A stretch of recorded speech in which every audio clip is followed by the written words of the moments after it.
नमस्कार दोस्तों, स्वागत है आपका। देश की राजनीति में अपनी बेबाकी और तीखे तेवरों के लिए मशहूर तृणमूल कांग्रेस की सांसद महुआ मोइत्रा एक बार फिर सुर्खियों में है। इस बार वजह बना है उनका एक ऐसा बयान जिस पर सियासी बवाल थमने का नाम नहीं ले रहा है। दरअसल महुआ मोइत्रा ने केंद्रीय गृह मंत्री अमित शाह को लेकर एक ऐसी टिप्पणी की है जिसने पूरे राजनीतिक गलियारों में हलचल मचा दी है।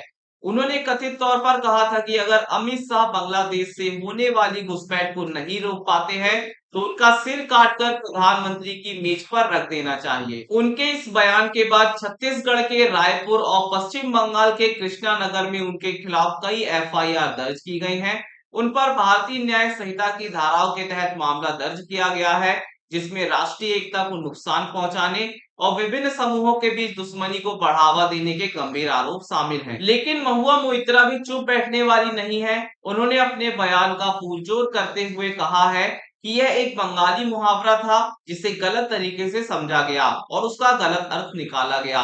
उन्होंने तंज कसते हुए कहा है कि मूर्ख लोग मुहावरों को नहीं समझते। मोइत्रा ने यह भी स्पष्ट किया है कि वह इन एफआईआर के खिलाफ अदालत जाएंगी और उन्हें विश्वास है कि इस बार भी जीतेंगी, जैसे कि पिछले मामलों में हुआ था।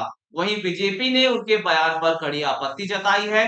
बीजेपी नेताओं ने इसे गैर जिम्मेदाराना और हिंसा को बढ़ावा देने वाला बयान बताया है। उनका कहना है कि एक सांसद को इस तरह की भाषा का प्रयोग नहीं करना चाहिए। राजनीतिक उठापटक के बीच महुआ मोइत्रा के व्यक्तिगत जीवन से जुड़ी एक बड़ी खबर भी सामने आई है।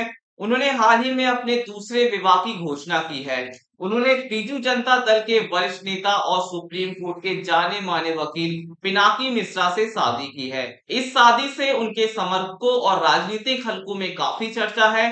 तो कुल मिलाकर महुआ मोइत्रा एक बार फिर अपनी बेबाकी, राजनीति दांवपेच और व्यक्तिगत जीवन में आए बदलावों के कारण खबरों में छाई हुई है। यह देखना दिलचस्प होगा कि उनके खिलाफ दर्ज हुई इन एफआईआर का क्या नतीजा निकलता है और यह मुद्दा आगे क्या मोड़ लेता है।